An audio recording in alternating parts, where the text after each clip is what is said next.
Light are curved surfaces.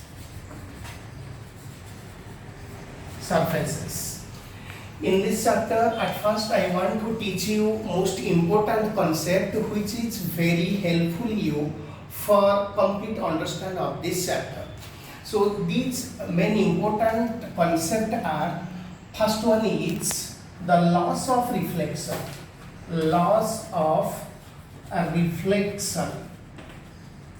And the second point I want to teach you, that is the pole of the mirror. Pole of the mirror. And the third point I want to teach you, that is center of curvature. Center of curvature. And the fourth point I want to teach you, that is radius of curvature. Radius of curvature. Right? And the fifth point, that is another one is principal axis. Principal axis. And the sixth point is, that is normal line. Normal line. Right?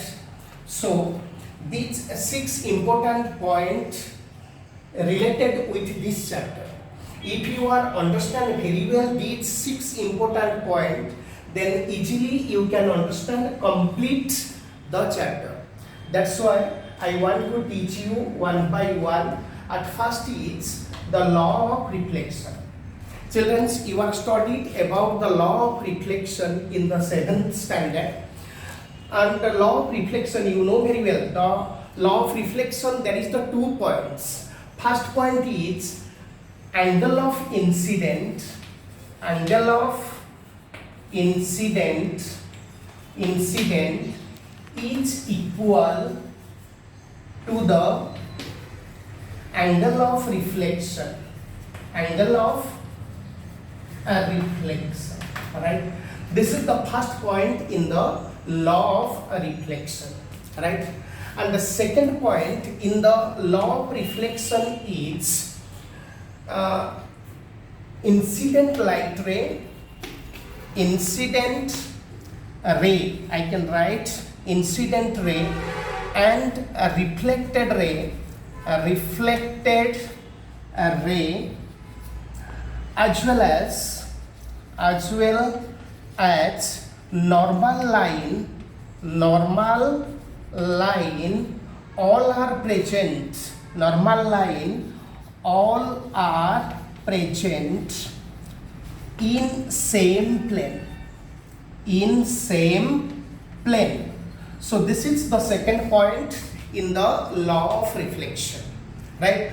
So how this law of reflection, it is related with the plane mirror, concave mirror, as well as the convex mirror. How it is true for all the mirror, one by one, stepwise I am going to explain. I hope that all of you very carefully listen and try to understand it.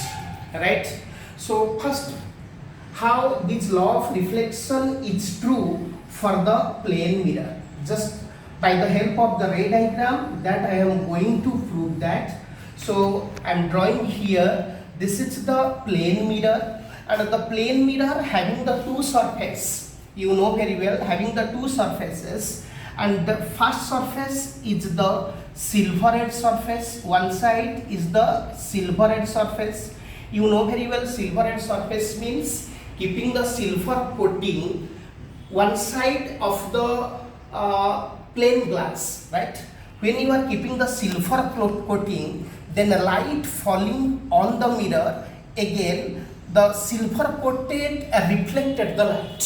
Silver coated reflected the light. And this plane mirror I can represent by the M and M dash. Okay, so let us see here, that is the M and M dash is the plane mirror.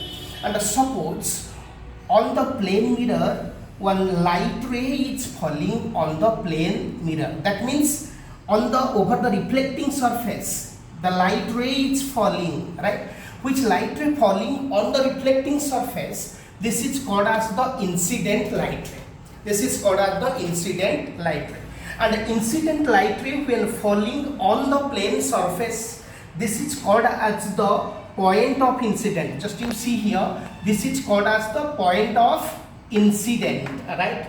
And from the point of incident, when you draw a line, that line is perpendicular. That line is perpendicular, and I represent it by n. So this is called as the normal line. Okay, so the normal line and the incident light ray forming the angle, this angle is called as the angle of incident. Angle of incident. And according to the law of reflection, angle of incident is equal to the angle of reflection. So definitely the reflected light ray will be rebound back with same angle. So this is reflected light ray with the normal line forming the angle. This is called as the angle of reflection. Okay, my dear. So before understanding the law of reflection, another most important point I want to say you who introduced first the law of reflection, right? You know very well in the 9th standard, you have studied in the 9th standard, and the J.D. Fermat at first introduced the law of reflection, and he said that light always choosing least time to travel, right? Due to the light choosing the least time to travel, so the angle of incident is equal to the angle of reflection, right? So this is the first point in the law of reflection. Angle of incident is equal to the angle of reflection in case of the plane mirror. So next, another thing is it true for the spherical mirror? You know very well the spherical mirror are divided into two parts. One is the concave mirror and another one is the convex mirror. Just you see concave mirror and concave mirror. This is what I draw here. This is the curved surface. I draw here the curved surface, right? It is not concave mirror, right? And when I make it concave mirror and when I silverate the bulging surface, that means convex surface, this bulging surface, when I silverate, okay, silver coated, if I keep the silver coated, then it's become the concave mirror. Clear? So now it is a concave mirror. So is it true? That means the law of reflection is true for the concave mirror or not? That's we have to prove it by the help of the ray diagram. And now another one point I want to teach you. That second point is what? Pole of the mirror. What do you mean by pole of the mirror? Pole of the mirror means the center of the mirror, imaginary center. You can't say that it is the geometric center, it is the imaginary center. That means I choose it, it is the center. You may choose here, any other places, it may be a center. Okay, I choose it, it is a imaginary center. So it is a imaginary center. Next, another one thing is this curved surface, it is a part of the sphere, right? And how the sphere, that means the spherical surface, how it is formed? It is formed by a common center, right? It is a common center, and from the through the common center, if you draw a circle, then it is become a circle. It is become a circle or the sphere, right? And this geometric center, this is called as the center of curvature. This is called as the center of curvature. From the center of curvature to the pole, that means the imaginary point. Okay, the imaginary point is called as the pole. This pole already I mentioned here. It is the important concept in this chapter, right? And so this is the pole. And from the pole to center of curvature, if I draw one straight line, then this is called as what? Radius of curvature. That means the PC. It's called as the PC. I'm writing here PC. It's called as the radius of curvature. Radius of curvature. So this radius of curvature is specially represented by the symbol capital L, right? It is a capital L, radius of curvature, right? Another one important point I said to you, the radius of curvature. So the line from P to C is called as the radius of curvature. It is represented by the symbol R. And the next one is the center of curvature. This is the C, is called as the center of curvature. Next, another one important point in this chapter, this is the principal axis. Principal axis means the line which is passing through the pole and the center of curvature in a straight line. So this is called as the principal axis. Alright, children. So now I am going to prove that this angle of incident is equal to the angle of reflection. And is it true for the concave mirror or not? Right? So, children, I already said to you that this is called as the reflecting surface of the concave mirror, and this is called as the silhouette surface. Okay. Now, one incident light ray, suppose one incident light ray, it is coming from infinite, right? It is coming from infinite. One incident light ray is coming from infinite, and this incident light ray is parallel to the principal axis. And here is how you have to decide the normal line. Normal line, you have to decide when you draw a line from center of curvature to the point of incident, right? This is the incident light ray from the center of curvature to the point of incident. When you draw a straight line, so this is called as the normal line. This is called as the normal line. With the normal line and the incident light ray, when you are getting angle here you are getting one angle. So this angle is called as what? This angle is called as the angle of incident. Alright. So according to the law of reflection, what? First point, the angle of incident is equal to the angle of reflection. Similarly, the reflected light ray will be rebound back with the same angle. So this is the reflected ray. So angle of incident is equal to the angle of reflection. So it is valid. And the next point is incident ray and the reflected ray as well as normal line, all are present in the same plane. Just you see here, children, and this is the reflecting surface, and this is the plane of the mirror completely. This is the plane of mirror, and here is the plane mirror in front of the reflecting surface. This is completely plane surface. This is the plane surface. Then here is what? Incident light ray, reflected light ray, normal line, all are lies in the same plane. And similarly, you see here in the concave mirror, here is the incident light ray, reflected light ray, and the normal line. I have to represent here, normal line is the N. Then all are present in the same plane. Therefore, it is true for the law of reflection. So it is true for the law of reflections. This is one point. And the next, another mirror is the convex mirror, right? In convex mirror, for the convex mirror, this 2 point, that law of reflection is true for the convex mirror or not.